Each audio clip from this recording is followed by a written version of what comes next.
18 acre शेती, सगळ्या जमिनीवर फळझाडं आणि भाजीपाला आणि वार्षिक उत्पन्न तब्बल 25 लाख। येवल्याच्या राजू माळी या शेतकऱ्यांची ही आहे कमाल। राजू माळी यांची मुखेड येथे 18 एकर शेती आहे। या शेतीत पूर्वी कांदा, बाजरी, मका अशी पिकं ते घ्यायचे। मात्र अनिश्चित बाजारपेठ आणि निसर्गाचा लहरीपणा यामुळे फारसं काही हाती लागलं नव्हतं। काही वर्षांपूर्वी प्रयोग म्हणून राजू यांनी शेडनेटमध्ये शिमला मिरचीची लागवड केली आणि काही महिन्यातच 5 लाखांचा नफा झाला। यानंतर त्यांनी पारंपरिक पिकांना फाटा देत सगळ्या जमिनीवर फळझाडं आणि भाजीपाला लागवडीला सुरुवात केली। यंदा त्यांनी 1 एकरात शेडनेट उभारून त्यात काकडी, कारलं आणि घोसाळ्यांची लागवड केली। पूर्वी आम्ही वडलोपार्जित म्हणजे पारंपरिक पिकं घेत होतो।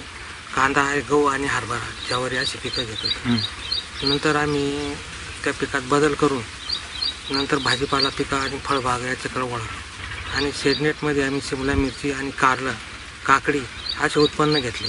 त्याच्यानंतर टोमॅटोचे उत्पन्न घ्यायला सुरुवात केली। शेडनेट उभं केल्यानंतर राजू यांनी जमीन चांगली नांगरून घेतली।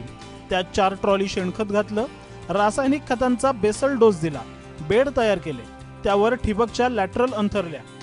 अर्धा एकरावर कारल्याची, 10 गुंठ्यात काकडीची तर 10 गुंठ्यात घोसाळ्याची लागवड केली। 1.5 महिन्यात या पिकांपासून उत्पादनही सुरू झाले।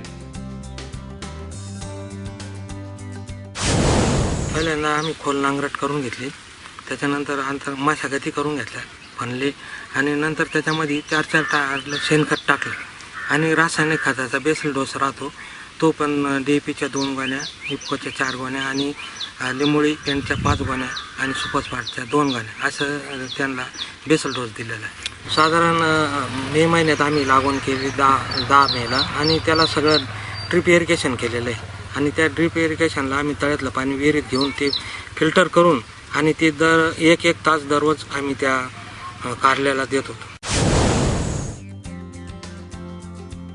दिवसाआड या शेडनेटमध्ये पिकांची तोडणी केली जाते।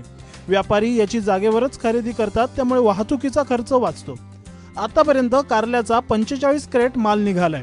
याला बाजारात 500 रुपयांपर्यंतचा दर मिळालाय।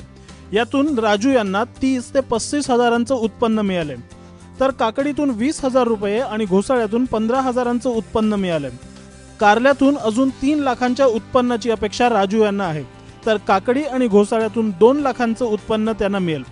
तर इतर शेतीतील ढोबळी मिरची, पेरू, डाळिंब यातून त्यांना 15 ते 20 लाखांचं उत्पन्न मिळतं।